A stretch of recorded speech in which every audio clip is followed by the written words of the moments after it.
Draft your LCS team and earn money. Alpha Draft. The jungling has heard before a status that he's been kind of ironically named as. He's struggled in previous splits, but this split he has been on fire, and you can see that synergy with his new teammates, especially Deft. They're on the same wavelength right there. The Nunu Jinx walking around the lane is a terror for the enemies to see. So ban out that Nunu. Yeah, so Lissandra, the next ban there for World Elite as well. EDG will consider the last one. Nah, still open. Have to think that that might get banned too. Aluka, been a bit hot and cold. Rumble, another strong champion they could go with. And not too long left. And actually, Xerath going to be the ban there. Ninja really getting targeted now. And Ninja, when he's got through the laning phase, when he's got comfortable laning phases behind him, he's actually been very capable. We still haven't been able to say this is the breakout carry performance from Ninja necessarily, but he's very consistent on those long-range mages.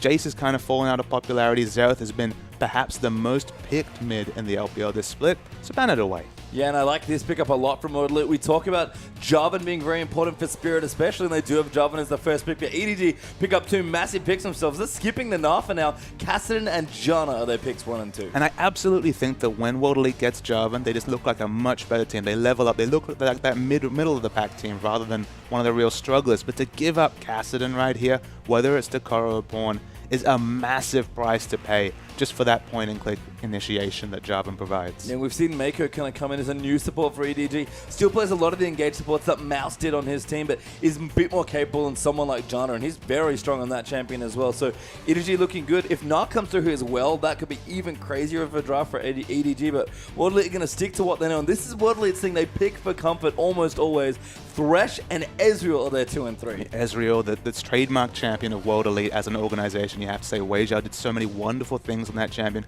We saw just how much value they got out of the Ezreal pick last week against Vici. They're blind picking that lane, so it opens up a lot of options for Deft here. Whether he wants to go for the wave clear Sivir, whether he wants to go for a hyper carry, Ezreal doesn't provide a lot of lane pressure. They're basically saying, you pick whatever you want, we've got this Ezreal. Just a reminder, by the way, the World Elite do have 2 Ezreal wins in this LPL. One of them is Ninja's. He's played mid Ezreal before. Okay, so I'll take that back. We might see a mid Ezreal right here. It's a decent matchup against Kassadin, especially early with that ranged auto attack, but wow, they've definitely given away Deft's Corki right here. EDG have been by far the best team at exploiting power spikes in the LPL this split. You never see Deft in the bottom lane with that Trinity Force. Once he picks up that item, he's grouping for skirmishes, so he's pushing down those turrets. Yeah, we've got a good jungler for clear. They've actually Lee Sin, not something you played that much of now that I think about it, but he's going to be Corki for Deft. Lots of flex picks here as well. EDG have lots of control over their last pick, which I really like because Kassadin's so flexible. And World Elite are trying to figure it out. Looks like it might be Ninja's Ezreal. Again, more of a comfort pick for him. Aluka might even go back to Rumble as well. And SDYZ might also go full comfort and pick up his Caitlyn. So that's what World Elite do. But the problem with this draft, Papa, is that I don't know if it does anything. It's a very interesting draft here. Obviously a lot of poke, obviously a lot of wave clear from Caitlyn. They have good sieging, but they're relying so much on Spirit in that front line. The only true frontliner here is Spirit. What I will say is they've struggled with Rumble picks in the past, especially picking Rumble and almost needing to use the Equalizer as an engage tool because they've had no other setup CC. They've got that point-and-click engage from Jarvan. They've got the Thresh right here. They do have a decent Rumble comp, but if they get behind in the mid game, if there's any sort of Fed Kassadin, or if EDG get any sort of lead, and with that last lock-in, it's going to add a bit more flavor, right? And so we see the return of the Veigar. But if EDG get ahead in the mid game, I don't see any way back for this comp. I assumed that was a joke yesterday. I mean, not a joke. Paul had a very confident series against Ganti. I thought he might have picked something. Yeah, he's played a bit, but just kind of having a bit of fun and feeling confident, being that emotional player that we've seen a lot of in this scene.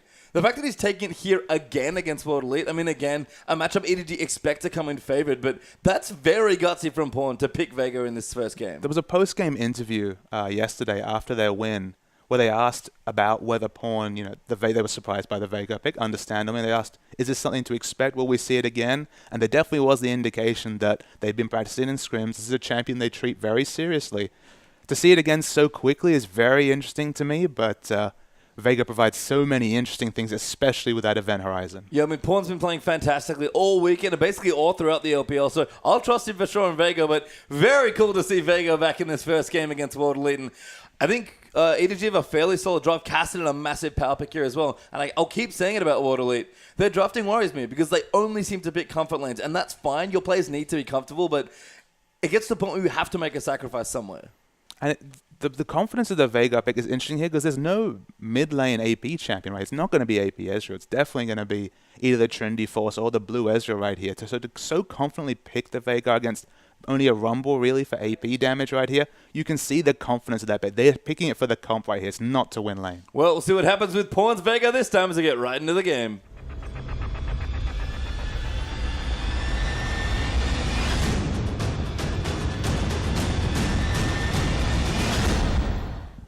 Welcome on to the Rift for this first game between World Lead and EDG. Our last best of 2 for the evening, though. And we'll see if EDG can go 6-0 in games over this weekend of the LPL and catapult themselves into well and truly into first place.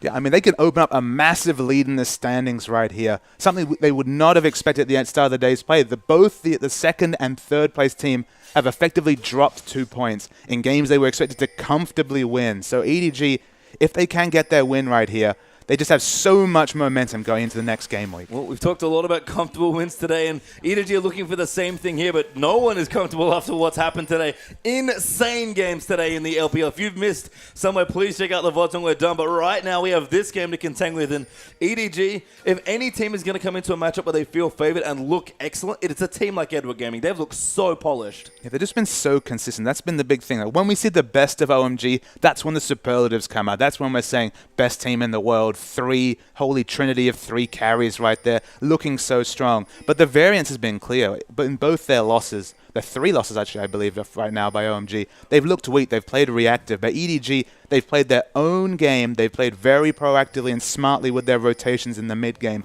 barring one series against LGD. They'll feel confident about coming out of this series with a 2-0. But World Elite, there are no pushovers after those last 3 series. No, not at all. And the Pawn Vega is back, which is the good news for any fans here. Pawn has just looked fantastic. He might have claimed the spot off call for best mid laner in the LPL. We'll have to see how he performs today.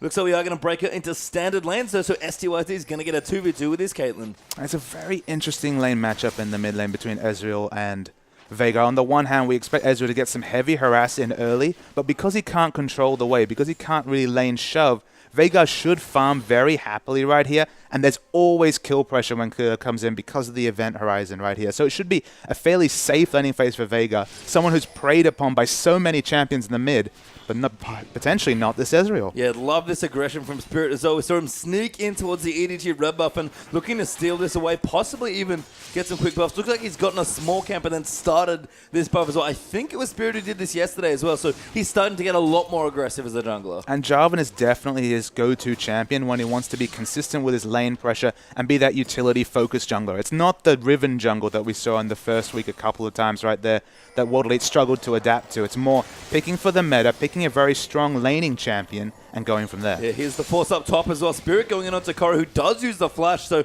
I think EDG must know now that the red's been taken, so I assume Clear's going to run down towards World Elite's red, but good pressure there from Spirit. Burns a very quick flash from Kassadin. Yeah, it's a smart rotation absolutely right here. It's Clearlove, much more passive in his jungle opening start.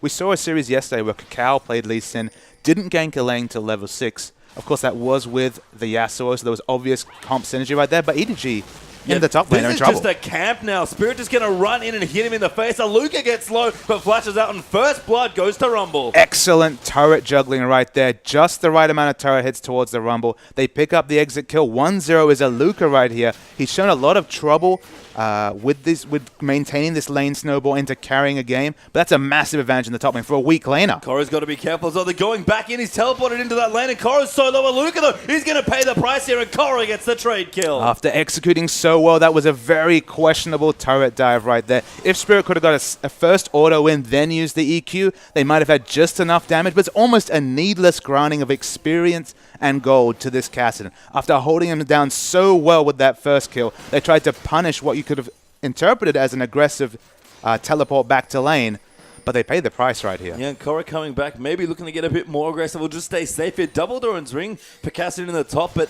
Aluka's gone something very wonky here. Negatron Cloak has been rushed there in the top lane. Yeah, it might have been just a gold value situation. It might have been just that he was going to opt into an Abyssal Scepter eventually, so there is an obvious item build path that does give him more magic reduction.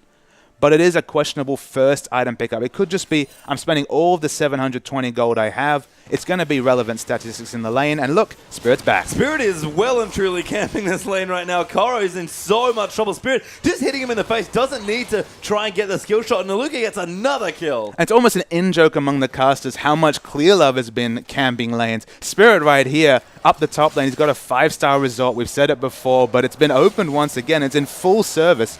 Almost could have been 3 deaths for Koro at this point. Yeah, it seems like Spirit's kind of moving in on the hotel business there. Clear Love's just actually been farming, trying to counter jungle a bit. Did take away the red buff from World Elite, so not going to get 3 buff, but so much pressure by Spirit early. And this is much more ganking than we're used to by Spirit. He is going very aggressive here. Being so aggressive. It makes sense against a Casson. He has no escape till level 6. After 6, we don't expect to see Spirit up top at all, barring a very calculated 3 or 4-man turret dive. So get the ganks in while they count early. Yeah, business might be blossoming soon. Spirit's actually maybe returning here as well. And it's funny that we mentioned Jarvan for Spirit against Clear Love again, because the games where Clear Love's really gone off on ganks is actually on Jarvan.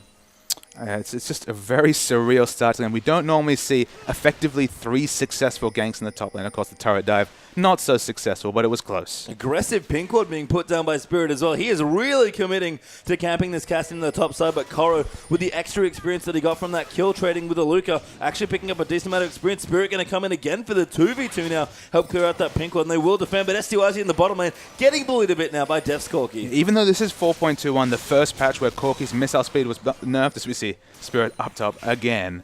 He is still eating consistent Phosphorus Bomb harass, so that's just laning mistakes from STYZ right here. At 650 plus range, he should not be eating any of that harass. He needs to really put his head on tight right here. Otherwise, Deft is going to run away with this lane. The fact that Deft even has a minor CS lead is pretty insane as well. That was an awesome Valkyrie as well to dodge that out. Deft a little low on mana now, but they'll push this in and probably look to go back. In the mid lane, the first buys have come through right here. You see why this Ezreal will struggle to harass out the Veigar in lane, because he's not spending any gold on combat stats just yet. Starting to scale up that tier. Although he does have the harass advantage, the right-click auto advantage, he doesn't have any wave pushing, as we see. Wow, some very aggressive rotations coming in. Pornfire Spirit actually took the long and winding road around the back here to try and get the bottom laners, but it's kind of run out of spells here so far, so they're going to have to reset. Might look for a dive here if Def can push it in, but I think Porn's is going to have to give it up. Very fortuitous that Spirit was there looking for him. Well, it almost was the situation there where Porn was the one making up for Clear Love's lack of early game pressure right here. Koro will thank him, just knowing that Spirit's not in the top lane for once. Yeah, that's true. Porn doing a bit of warding, I guess, for himself on the Vega. Did fall behind now in CS, actually, as that Ninja's about 11 up here. Koro going to fight Aluka, but Aluka very strong right now at level 6, especially when the overheated Flame Spit is in his face. And after all the base damage nerfs, and a very early Negatron cloak coming out here, the harass coming out from Koro, it's just not worth the mana. It's not. The mana to damage cost is not in the advantage of the Kassadin harass right here. He's put 3 points into his Q right here. He hasn't been able to level up that Force Pulse early. That's how you know when a Kassadin's comfortable in lane. He stops maxing the Q and starts putting points in the E, the Force Pulse. And understandably, after that early start, he's expecting to farm from range because Spirit shows up in his lane every other minute. Yeah, not too comfortable here. The Spirit has slowed down a bit, actually towards the bottom side. Now Def going to go into STYZ. Phosphorus from just landing, but Spirit's in there. Def with a good little juke will move around. He's actually going to go back in and try and get it done.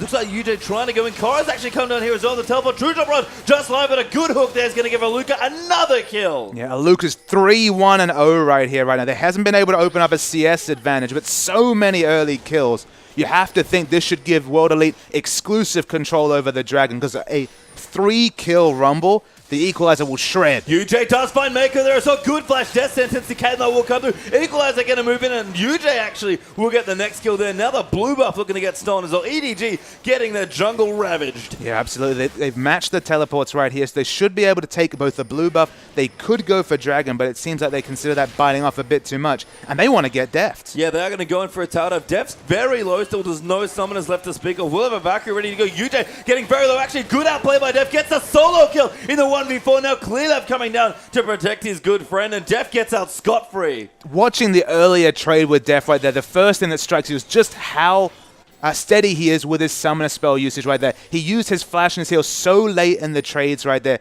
that he still was in such a position to stay at the lane, and so confident in his use of Valkyrie, picks up the trade kill, doesn't fall down. A world-class AD carry in the bottom lane.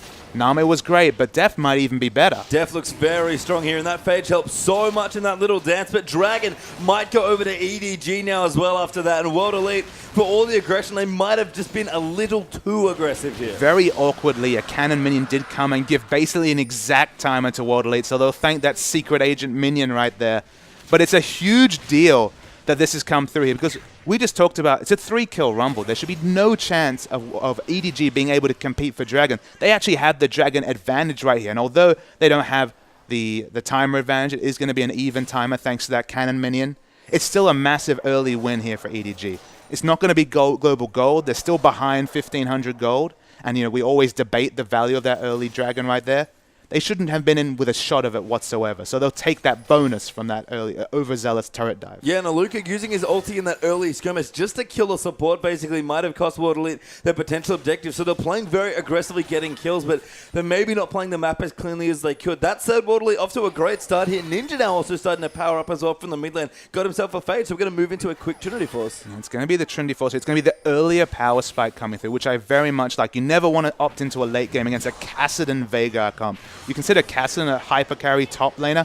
Veigar's by far a hyper carry mid laner, having that infinite scaling with his Q right there. So you never want to opt into the late game whatsoever, so it makes sense. Go for that earlier power spike. And I feel like we see this a lot in late game situations as well, or late game team comps or champions, where a team always wants to find a way to bridge the gap from, okay, here's my early game, I kind of got to rough it out, and I have to get to late game somehow, but there's this big bit in the middle where, there are dragons being taken and towers being felled. I feel like Def's job this game is to bridge that gap as the mid-game powerhouse for EDG. Absolutely. With 2 scaling laners, it's all on Def to pick up that early Trinity Force, show up in the mid lane, start grouping, and just equalize the pressure that's inevitably going to be put out by this Ezreal and Caitlyn duo right here. Spirit is really aggressive, actually going in there, gets smited and ulted there by Pawn. The red buff, I think, went over to Clearlove, who smited it, and Spirit is, again, far too aggressive in that jungle. Yeah, needless Def, and down bottom we see Def going aggressive as well. Yeah, STYZ going in, UJ finds the hook, and the box comes out as well. A good ulti, no, bad ulti, I should say. Actually frees UJ there, and Mako, kind of stands there for a second, looks at Def and says, I'm sorry. That was a bit surreal, that whole interaction right at the end, but no kills come through, and at top, Koro's having absolutely no fun trying to trade, but he's kept him up in CS remarkably well in a Kassadin matchup, only being 10 CS down against a 3-kill rumble. Yeah, looks like his Rod of Aid is going to be a little later here down the bottom. Actually, Def going into UJ. Clearlove has come down as well. The Phosphorm does land at Def. Will clear it. Not Clearlove gets it as well. Def is really being denied some kills here, but he'll get the assist. Yeah, look, he'll take the slight buzz kill of the assist coming through right there. World Elite, some of the aggression coming through from Spirit will commend him on his early moves, but he's just going crazy in the enemy jungle right there. Jumping into a Veigar with all his abilities, even his summoners up right there, is suicide. And look, it should be a kill transferred over to EDG right there. And Spirit just needs to take a deep breath. They've done very good things in this early game, but they're really much, at this point, in danger of throwing away a wonderful first 10 minutes. Yep, so we'll see here as Aluka back in towards the top. That CS advantage is kind of narrowed now. Aluka feeling fairly comfy with his Sork shoes on his feet as well, but only about 10 CS ahead there of the Kassadin. Ninja doing very well against Pawn actually in the Veigar matchup. 20 CS also ahead there in that one with actually a pickaxe now. I guess he wants his mana immunity before he moves into the rest of his Triforce. And we're checking in the bottom lane right here. Def's ahead in CS, which lets you know in a Caitlyn lane, as STYZ is in a lot of trouble, might get away. Clearlove does land the Q, but won't follow up, and a good lantern there from UJ to save STYZ. And also, I saw Pawn on the side of my screen catching Spirit in transition right there. Def being ahead in CS in the one laning matchup that Corki really struggles in. We see more trading happening across the map. It's everywhere, Pastry Time. Yeah, it really is. Aluka popped his ulti onto Koro, but couldn't quite finish the kill, and Kassadin will walk away there. Def's actually getting flayed back now, has to be careful. Uses the Valkyrie to keep himself safe, though. Mako will come in with a shield. So much action happening across the map right here. UJ? Yeah, Mako does get grabbed there as well. STYZ looks in for the Q, and good damage there actually by World Elite. I guess kind of have an item advantage with the BF Sword pickaxe. It's very close, but Def a little too low on health. Probably going to have to look to back soon. But there's no way he should be so far ahead in CS. I mean, he's even right now, but the path for this lane for Corki would be maybe 15 down. So to be even right here, after all the early trading makes a lot of sense, and Def's going in aggressive again. Yeah, Deft apparently always wants to go in. Exhaust comes through from Mako, but STYC will get out with another lantern. But EDG are not afraid to fight in this bottom lane, and it showed just in the pressure on the CS difference alone. I mean, obviously Corki's big struggle in this lane is the range advantage. He eats so many more auto attacks when going for CS, when going for trades, that it kind of makes sense that he's only going for burst trades right here, because in the extended laning phase, he's just going to struggle against the inherent kit of Caitlyn. Yeah, it just shows such champion knowledge, though, to Valkyrie and aggressively into a Thresh Caitlyn consistently and be able to win those trades. So very well played by EDG's AD carry. Pawn, in the meantime, has got his blue buff, finished up his Athenes as well, so looking pretty healthy here, trying to push Ezreal back a little further, but Spirit's wanted his way into the bottom lane. Yeah, Spirit's shown him his way in the bottom lane. It's probably tail between his legs a little bit after some questionable engages, but he's smelling a bit of blood in the bot lane. I think Deft pretty smart does it. Both summoners as well will play this very casually. And looks like Spirit might have to give it up. It's actually already wandered out of the bottom lane. And Dragon back up in 40 seconds. EDG practically stole away the first one. I imagine Aluka wants to hit level 11 and make sure he's there for the second. Absolutely. I'll tab over to him right here. He's about halfway through, maybe a little bit below. It's going to be difficult for him to get enough experience before the Dragon spawns especially. Well, Pawn just deletes Spirit off the map. They're using the Veigar combo. And again, another good catch by Pawn in transition, able to kill the jungler this time. You might wonder why this is happening. Again, it's the double Sightstone has been completed by Clearlove and Mako in this game. So the important factor here is they're getting aggressive wards in, and there's so much deletion damage coming out of Pawn that whenever they catch Spirit in transition, he's dying. Yeah, bottom turret goes down there as well. So Deft will clean that one up on his Corki. EDG will actually equalize the turrets after Aluka took out the top one there as well. STYZ struggling for farm here in this bottom lane. Almost done with his Infinity Edge, but Corki's going to have this Triforce for the next Dragon fight. For EDG are already starting the Dragon. The start of the Dragon's very low already. Doesn't look like World League going to be any spot to contest it. 2 Dragon advantage for this EDG late game comp right here. That's a hole that World League going to have to work very hard to get out of. Yeah, and Spirit, getting killed in transition there costs them a lot. They're not able to walk back in time to contest for that next Dragon. EDG take a very easy Dragon, controlling so well on the bottom half of this map. And this is the thing for EDG. They're such a good Dragon team. They control the objective so well. And I'm not super surprised when their bottom lane is this good. No, they have such a wonderful bottom lane. They're so on point with their warding compared to World League. It's almost night and day here. I will compliment World League for having 3 pink wards in their inventory. They put down 2 of them, I can see right here, but they're getting the pink wards. They're trying to get back into the vision game right here. But Clearlove, we might criticize his ganking, but the vision control of him and Mako has been excellent. It really has here. And Waterloo did do a 5-man group there in the mid to try and deal some damage to that turret. Ezreal, Caitlyn, not too bad actually when it comes to siege, so they have that there, but couldn't crack the tower with Janna in the way and Pawn helping with the wave clear. Now Pawn coming back to his lane, needlessly large road already done, and the Trinity Force has been finished for Deft. It's such an awkward thing because you have such a good siege comp between Ezreal and Caitlyn, effectively 2 AD carries, one of them very close to their Trinity Force power spike right here, but you're against Pawn's Veigar, and you have to understand, Event Horizon has a surprisingly large range when it's cast at max range right here. So it's so awkward. You have to be so careful when you get those turret autos in. Against any other champion, basically, it'll be fairly easy for World League to group and siege down a turret. But with just one Event Horizon, a regular ability, EDG can change this game. Yeah, World League are going to push in though, try and take this mid turret. Should look to get it here. Death Sentence just wide there for UJ, but the second turret of the game will go to World Elite here, and they'll be happy to pick that up. Yeah, but EDG were happy with that trade. They have Kassadin free farming in the bot lane. He's actually managed to open up a CS advantage, and that's something that we have to really return to here. Remember just the level of camp we saw in top lane. Spirit with 4 to 5 ganks in the first, 8 minutes of the game right here before Kassadin ever hit level 6. To be ahead in CS at this point, it's a compliment to Koro, but they've managed to find space, EDG, as a team, for Koro to farm safely. The finding space for Pawn as well, and Aluka actually could be in a whole host of trouble. Mako coming in there, Clearlove kicks him back in the face, and Aluka very dead there to Pawn. The equalizer goes down, but no one left to equalize. And if anything, the only reaction there was going to be the 5th member coming in. We saw the teleport was just cancelled by Koro, realizing that kill was definitely sewn up. It's going to be the second outer turret coming down, and EDG's rotations, they're what are giving them a significant advantage over World Elite. And that's been true of EDG basically throughout the LPL so far. They have looked on point as a team with their objective control and their map movement, and they're showing it here again, World Elite with so much aggression, but EDG basically just took it in their stride. And I always love thinking about item timings, power troughs, power spikes. EDG are the one team you want to watch if you want to learn for your ranked team, for your competitive team, how to really take advantage of power spikes. Deft always is grouping with that Trinity Force. It's no coincidence that he has that item. He's with his team. That's when they start to do their transitions, get those picks, and pick up structures. Yeah, and the nice thing about that is it frees up farm for the 2 mage hyper carries here. Korra and Pawn have been able to pick up more free from now by moving around the map because the core of Janna, Corki, and Lee Sin is so strong and their vision control is so excellent. excellent. I mean, just consider that trio right there. Corki is one of the best champions at taking structures. He has those spammable spells to proc the Trinity Force. He's got Janna next to him for disengage, Lee Sin for engage and disengage potential. That 3-man unit is so hard to get away from a turret. Meanwhile, Cassidy and Vega are basically free farming, or they're grouping and have excellent skirmishing. It's just wonderful drafting, but understanding their comp and champions so well, even on these off-meta picks like the Vega. These rotations are absurd, by the way. 3 towers in about 30 seconds there for EDG, taking out the mid turret there as well.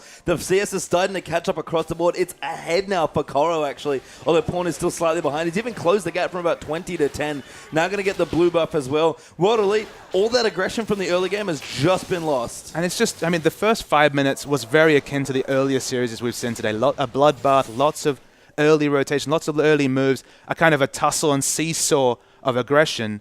Whereas now we're more in the EDG mindset. We've seen about 10 minutes of very smart rotational play. It's just a level above the competition in the LPL, at least consistently. There are times when OMG, they get everything they want, they get the early game, and they look like EDG do on a good day. Same thing about Snake. When they get those early rotations in, they can really blow away a team. But EDG, it's the consistency that we look at them for.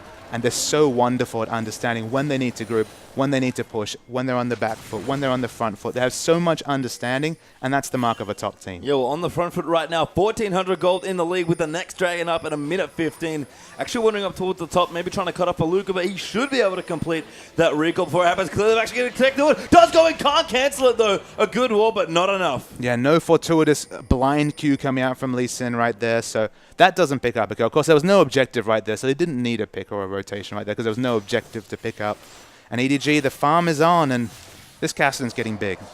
Yeah, I mean, so is Pawn. He's actually farmed up to a death cap at 20 minutes in this game, so looking to really burst some people down. You talked about it. It's double AD for Elite, no AP targets. Clear Love does not follow in there on that cube. I think he thought about it there. Didn't have his flash up to kick STYZ back in, but again with Pawn, quick death cap. His ult still scales with AP. There might not be AP based, but you're still going to blow up AD carries. Well, I mean, the deletion potential is always there with Vega, and we're talking about an Ezreal and a Caitlyn. Very low base stats, no magic resistance or maybe 3rd, 4th, 5th item. It doesn't matter that he doesn't get the bonus damage from the AP rage. It's still going to be doing plenty of damage. Yeah, good stun there from Pawn as well. Keep Spirit and Aluka off his back. Dragon is up in 10 seconds. EDG were trying to clear out some more wards. Looks like Spirit will defend the pink wall that Pawn was trying to clear out here. Aluka could be in trouble. Equalizer goes down, but Pawn just misses the event horizon. Now in trouble. Vega going to get dunked there by the Cataclysm. Almost kills Spirit with the ulti, but that's a free kill for World Elite. Yeah, smart user gap closes. The real big weakness of Vega is if that event horizon isn't enough, when that's on that long cooldown, he does struggle, but Def's going in. Def going so ham there. UJ pops the box, clear up, gets bucked in, but Kora's round the back now for a flank. A good knock-up gale there by Janna is on. Aluka could be in trouble as Kora's ripping into pieces. Def still firing in, gets another kill under threat. Still alive there as STYZ will finally pick up a trade kill, but Cassidy is going off here in this fight. There's the ace for EDG, 5 for 3. And he manages to equalize kills with Aluka right there, getting massive mountains of gold right there. Comes out of that fight with another cool 1,000 on top of his freshly shopped Morello Nomicon. EDG are going off, pastry time. That was a nice teleport for Kora. Let's see it again. We see the replay. Def goes in so aggressively to get the first kill, and watch how long it takes for him to fall. First, it's an excellent defensive flash from Mako to keep Def alive right here. His heal is so late. He managed to get in that extra damage to get STYZ so low, and then it's Ezreal. He's doing a lot of damage, but has no answer whatsoever for Koro. And he's... EDG are looking good. Yep, they are. They've looked good all weekend, Papa Smithy, and this game is no exception. As we said, they're already first place in the standings. They would love to clear a big lead in front of them for first place as well, and they're looking to do that right here, going for their 3rd straight Dragon. His Spirit gets caught again, just gets obliterated by the ulti, just lives there with his W on, but that's another Dragon to Eggwood Gaming. Absolutely, he lives right there. He doesn't pad the stats of Vega, but he does indeed pad the Dragons right here. It's going to be the 3rd one. We complimented them on their rotations. It's so much easier when you have that extra 5% movement speed. They're usually in the right spot. They're definitely going to be there now. Yeah, there's a reason EDG are the best Dragon Snowball team in the LPL. Not only do they control the objectives so well, but when they get the buffs, they're so good at snowballing them. And this is a big lead for EDG, and it doesn't look like it. 2,500 gold you might think is actually not that bad here, but the way EDG play and how they play when they're looking comfortable, this game could not be going any better for them. And it's an interesting fact that you bring up. It's a small gold lead, and when you look down at some of the power spikes being hit by World Elite, some of them are quite good timing. We see the Mirror Man is already completed along with the Trinity Force, so those Qs are doing very big damage coming out of the Ezreal right here. Infinity Edge and Static Shiv right there. Very good item timings from the carries right here. Of course, with all the early snowball from Aluka, it doesn't matter that he's 40 CS down. He's very teamfight relevant right here. But just with that huge objective snowball, that's almost a bonus from EDG. They wouldn't have assumed they could get STYZ. Yeah, he's in trouble there. Vega is at it again, it seems like. Does get locked up by Pawn, but can't quite get killed. Ulti was up, but didn't get used, so was able to be freed. Face of the mountain from Yuji helping out there. Aluka actually finds depth and clear, but Cleanup will clean him out. The ace in the hole comes and he just lives, and now STYZ gets beaten by Pawn. The Druid Shot barrage goes wide, and EDG now going back in. Pawn gets locked up, but a good ult there from Meko might keep him safe. Pawn is kiting back and forth. A great event horizon gonna keep him safe, and now Ninja gonna dive in there, but another good Gale, and now Koro coming in to clean up. Mako gets hooked. Aluka goes down to Pawn, and UJ, you better run. There's Koro going in for the force pulse. Slow there comes in as well. He will try a flash. No, doesn't have it. Oh my god, that was almost amazing, but Koro gets another ace. A 5-4-0 clean ace coming out from EDG. A 25-minute Baron, they'll start right there.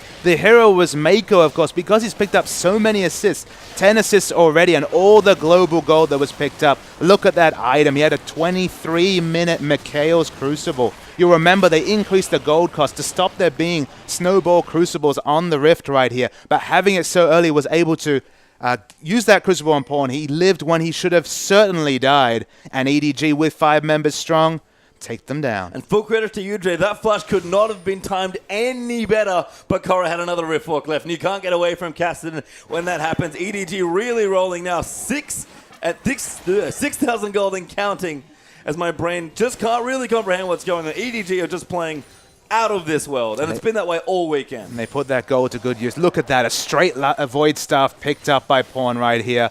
Doesn't matter that there's no AP targets to kill. He's going to kill anyone with that build right there. The Bloodthirster finish from Corki makes him even safer, and that poke hitting even harder. They've got the Baron buff riding as well. And look, when this Kassadin shows up, we've seen the power of Kassadin previously, and Letme's Kassadin last series was wonderful itself, but it's a big Kassadin in the top lane. I mean, the fact that Koro's even in this game at the power point he is ridiculous, given how much pressure Spirit put there. Aluka now in a whole host of trouble. Koro just going to chase in if he wants to. Decides to leave him alone for now, and EDG can just push down these waves with the Baron buff. Yeah, well, we might see a bit more skirmishing as UJ's caught. Yeah, Pawn going to lock him up here. UJ very dead there as Koro gets that kill. Pawn doesn't even give him the honor of the ultimate. And the scariest thing here for World Elite is they had one plan in the early game, and that's completely shut down Koro. And for that, I give them 10 out of 10. Wonderful, top marks for that. But it's made no difference whatsoever in this game. You're in so much trouble. Cleanup kicks him back, and Koro gets a kill. Spirit now in trouble. The ulti comes in for Pawn, but Dev cleans out the kill. SDYZ looking to be the next to fall as well. Koro will rift walk himself out of the... But no, he wants to be aggressive, actually. EDG going to keep pushing in the minions. Tier 2 in the block goes down as well. Dev just goes in with the Valkyrie. Wants to get the kill. Does get it. Aluka will get the trade, but EDG will claim more. That's a great Zhonya's coming through for Aluka. Cleanup so low, but does just live in Aluka. Nowhere to go, even with the fancy Zhonya's. And EDG almost another ace, but UJ's alive again. Yeah, so many kills. The only thing that stops the ace is, of course, the short death time. We're only 27 minutes into the game. With all these low health bars, you'd think UJ could do something, but of course has no friends to Lantern in whatsoever. They take the bottom lane turret here, and EDG turned on the style. Yeah, the base has been broken now. 10,000 gold ahead for Edward Gaming, and World Elite just going to have to revel in the fact that, you know what, we didn't lose the bottom inhibitor for now. But Edward Gaming have just played themselves into an unbelievable position, dragging back up in a minute 30, but EDG might not even need that. And we've been remarking on just how long the games have been this weekend. We've seen multiple 45 to 50-minute games as teams have struggled to close out. We've seen some of the lower teams get a massive advantage and just not been decisive. They're not turret diving. They're not playing to their team comp's strengths, but never a concern with EDG. They know exactly what to do, when to do it, and that's why they make League of Legends look so damn easy. You don't get to be number one without being this consistent, Papa Smithy, and you better believe they're damn good as well. EDG now going to move through the red side of the enemy jungle, maybe look to steal away the blue buff, maybe push out the top side as well. EDG pretty much have this game at their feet. It's just a matter of what they want to do next. And so a lot of viewers won't be familiar with just how much Edward Gaming dominated the Chinese scene in 2014. Of course, now broadcasting the LPL Live. You get to see the EDG of this year, but it's a bit different. And the big difference comes from Pawn in the mid lane right here. Instead of having that wave clear mid laner you, instead of having, drawing out games to the late game and then winning from superior team fighting, they have so many more strengths to their bow right now. They have Pawn who can play initiates. We've seen the Fizz coming out consistently.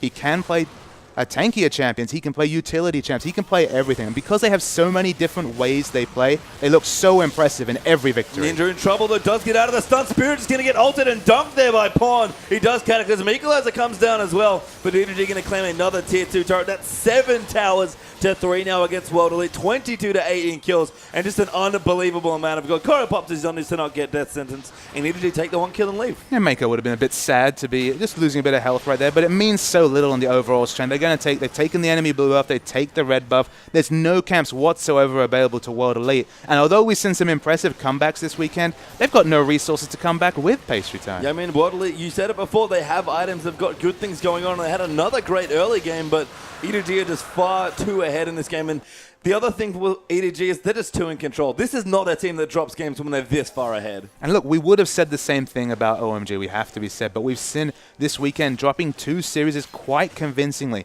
They can come out and blow away teams, and that's when they look wonderful, but they can also struggle. But EDG, again, we have to mention, they were convincingly beaten by LGD. That was a very one-sided series, but since then, that was first week. Now in week 4, they've been on a complete tear. I mean, they lost the Snake as well, but you're right. EDG, since they've started picking up speed, have never really looked like droppable. And for me with OMG, fantastic team still, maybe still the best team in China. Certainly have one of the highest ceilings as far as teams go. They're very good. But OMG, when they lose, seem to lose to themselves. EDG only lose to the enemy team. And look, maybe that's a discussion we'll revisit in playoff time, when those teams that can really excel on the day might actually come up and take a playoff. But in a league format, in a long 44-game season, I'm not going to expect any team other than Edward Gaming to be up there at the top if they continue at this pace of the first third of the LPL. And what a pace it is here. EDG just so far ahead. Clearlev is camping bushes now with Mako as they're going to rotate down to see what else they can pick up. Then Hip in the bottom lane is back up, so they'll likely want to take that. Aluka trying to set up some sort of brush here. He's actually got a decent amount of damage on this Rumble. Still has the Negatron cloak from his first back, by the way. Clearlev, though, does spot them out. No surprise brush for you.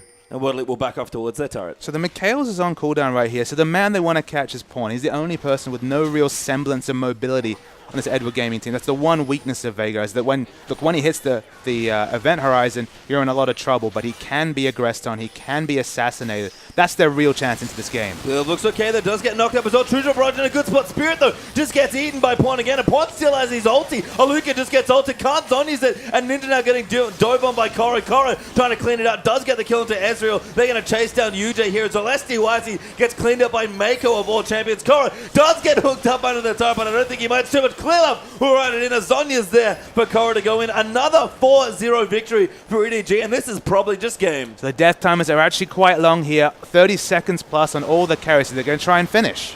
And finish they will here, and in style. EDG have played another fantastic game, almost another perfect game of League of Legends this weekend. That's 5-0 for Edward Gaming. And the only question left for them is in the last game of the weekend, can they go 6-0? Yeah, 6-0 the dream is what we anointed the run they were looking for this week to open up a lead. They would have been mathematically ahead of OMG, whatever the results of other series is, but given the results, they're going to be 5 points clear of Snake, 6 points clear of OMG. And on this pace, I can't see any other result. They're playing wonderfully well. Yeah, we'll see a replay there as well, just to see you how much control EDG had in this game. So again, the gold is so even at this point. 2,000 gold is the lead. This is when we were already kind of writing the script of what was going to happen this game, but there was still a realistic chance of World Elite coming back. So we'll roll the tape right here and start the replay. It's a very good equalizer coming in, and Deft is super chunked out. Look at that. He's basically on single units of health right there. True Shot Barrage doesn't get the kill, but we'll see the smart skirmishing coming here. The Mikhail's Crucible on Pawn for that death sentence won them the fight. That was such a massive cooldown. Of course, Event Horizon was back available right here. Koro shows up, and this Kassadin, it means business right here. He's so strong, and look at the team working together. Nobody is left alone. Nobody is left to fend for themselves. The grouping and the use of skills is so wonderful. Koro on Kassadin, you can't get away from that guy. And EDG looking great. Only just noticed, by the way, that Mako monsooned 2 people into the Event Horizon stun in that last little skirmish. The alley-oop was strong. Yeah, they alley-ooped him into the Event Horizon. Insane game from Edward Gaming. Can they do it again? We're going to find out very soon. Don't leave, because Edward Gaming might just win a game in about 30 minutes again. Don't go anywhere. We'll be right back for game 2.